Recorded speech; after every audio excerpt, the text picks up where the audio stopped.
Nabigyan nga ng break ang rookie ng Barangay Ginebra at tinanghal pa nga siyang best player of the game sa larong ito na si Ralph Koo. Japet Aguilar, may dinakdakan sa muka sa isang play at hindi nga maiwasan na mag-cheer ang anak ng dating presidente na si Kitty Duterte. Yan ang topic natin sa video na ito mga ka-sports. Pero bago nga ang lahat, pakisuportahan ang aking channel sa pag-like at subscribe. I-click ang notification bell button para lagi kayong ma-notify sa mga latest videos ko. Tara at pag-usapan na natin yan. Laban nga ng Phoenix Super LPG at second game nga ng Barangay Ginebra ito dito sa All Filipino Cup. Hindi pa din nga naglalaro itong si Scottie Thompson dahil sa kanyang injury. Unang possession, naka-score nga agad sa buzzer beater itong sa 3-point shot itong si Maverick Ahamisi kahit pa sinabayan nga siya ni Soyud. Nagawa niya pa din nga itong ipasok. Sa kabilang banda naman ay may alley-oop play na ginawa nga dito kay RR Garcia coming from the inbound. Simple nga lang yung play na yon, pero nagawa pa din nga at na-execute nila ito ng maayos. Halos nagpalitan nga lang ng puntos ang dalawang team, kaya naging dikit nga lang ang laban dito sa first quarter. May nagawang Pinoy step itong si Richie Rivero na kung saang highlight move niya nga ito talaga. Napaagat niya nga itong si Aguilar sa isang play at nagawa niya nga itong puntusan. Hindi nga maiwasan ng mga fans na mapawaw sa ginawa ni Rivero dahil kahit sino naman ay mabibilib nga sa move na ginawa niya. Bago ang matapos nga ang first quarter na yon, natapos nga sa score na 26-23 lamang ang Phoenix Super LPG. Sa second quarter mga ka-sports, may magandang depensa na nagawa nga ang Phoenix at dali-dali nga agad silang naka-fast break para makagawa ng easy basket itong si Camacho. Pero itong si Japet, tinake advantage niya ang height niya dahil may ginawa nga siya na parang sinadya niyang isablay ang tira at kinuha niya nga ulit ang bola at nakaisa pa nga siya ng puntos na nagawa nga doon. Parang napaganda pa nga yung ututusin mga ka-sports. Tapos itong si Von Pesomal, may dalawang sunod na tres na nagawa at nabigyan nga siya ng playing time dahil sa ganda ng opensa niya. Pero di naman pumayag ang Phoenix dahil sila kahit pa paano nag-iinit nga din ng outside shooting nga ng Ginebra nun. Sinaga pa din nga nila na makabawi at nakaka-execute pa din sila ng offense nila. Hindi nga sila nagpa-apekto sa crowd dahil dahan-dahan na ito na-involve sa game. Natapos nga ang second quarter sa score na 43-47, lamang na ang Barangay Ginebra. Sa third quarter mga ka-sports, dahan-dahan na nakaalagwa ang Jeans dahil sa tulungan ng rookie ng Ginebra na si Ralph Koo.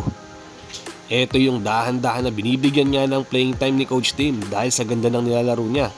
Dahil every practice game nila, maganda ang nilalaro niya daw. Nakatatlong 3-point shot nga dito sa third quarter at lumamang na sila ng double digit. Dalawang sunod na laro na nga siya nagpo-first five sa kanila dito. Meaning, ganun nga katiwala si Coach Tim sa kanya. Mukhang siya nga ang hinuhubog ni Tim Cone sa lineup. At mabuti kahit rookie nga siya ay nabibigyan siya ng playing time. At eto na nga siguro yung time na patunayan ni Ralph na worth it ang binibigay na playing time sa kanya ni Coach Tim. Na-involve na nga din ang ibang Ginebra players at maganda na din ang outside shooting nila. Yung pagiging unselfish nga ng Jeans ang isa sa dahilan kaya lumobo ng kalamangan nila ng 17 points. Biglang nag-collapse nga ang Phoenix sa third quarter at halos hindi na nga sila makapuntos dahil sa ganda ng opensa na pinapakita ng Barangay Ginebra. Sa fourth quarter, kahit pinasok nga ni Coach Tim ang ibang bench players, nakaka-contribute pa nga din sila at may magandang depensa na nagagawa. Si Japet, may na-posterize pa nga sa fast break. Dito nagkagulo na ng gusto ang crowd at tuluyan na nga silang na-involve sa game. Pinatunayan nga ni Japet na kaya niya pa din gumawa ng highlight play at sumalo ng mga alley-oop despite of his age. Humihingi pa nga siya ng foul dahil feeling niya ay natamaan nga siya sa kanyang braso habang ginagawa yung dunk na yon. Kahit nga si Jason David at Sidney Onwebere maganda na din ang nilalaro. Napakagat pa nga ni David ang kalaban niya at hindi nga maiwasang matuwa ni Coach Tim dahil sa ginawa niyang 3-point play. Kagandahan dito, kahit pa paano tumaas nga ang kumpiyansa ng ibang players ng Jeans at good sign nga ito sa kanila para sa mga susunod na game. Mataas ang confidence nila sa paglalaro nga nila. sinubukan pa nga humabol ng Phoenix at nagpatuloy pa din sila sa mga plays na ginagawa nila.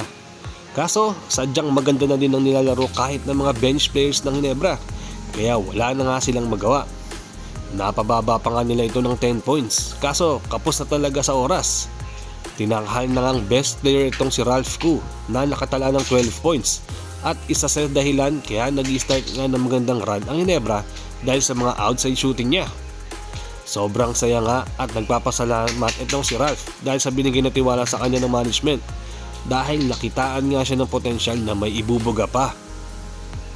At kapag pinagpatuloy nga ni Ralph Koo ang nilalaro niyang maganda, hindi malabong bigyan nga siya ng magandang bonus nito ni Al Francis Chua dahil kilalang galante nga yan basta may magandang pinapakita at naging consistent nga lang siya sa paglalaro niya.